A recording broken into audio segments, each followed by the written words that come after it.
মাটির থালাতে কোনো দিনই আমি আঁকিনি। তো অনেক দিন ধরেই এই থালাগুলো বাড়িতে আনা রাখা ছিল, কোনো কাজে আনা হয়েছিল, দিয়ে এখন তোমার খারাপ হয়ে যাচ্ছে, ফেলে দেবো। তো অনেক দিন ধরে ভাবছি একটু আঁকবো। দিয়ে বিকেলবেলাতে বসে আছি, সময় কাটছে না, তো ভাবি চলো একটু আঁকা যাক। ঘরে ফেব্রিকের লাল, সাদা, কালো এগুলো ছিলই, চলো একটু টাইম পাসও হবে, একটু প্র্যাকটিসও হবে। কতটা ভালো হবে জানি না, কারণ এটা প্রথম করছি। কলকা করেছি কিন্তু থালায় কোনো দিন কাজ করিনি আগে, তো চেষ্টা করছিলাম। অত পাকাপোক্ত আমি নই, তাও চেষ্টা করলাম।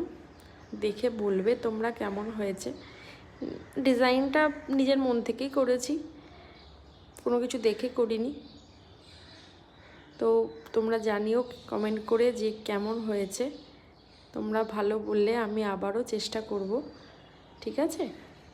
তো আমার বেশ ভালোই লাগছে।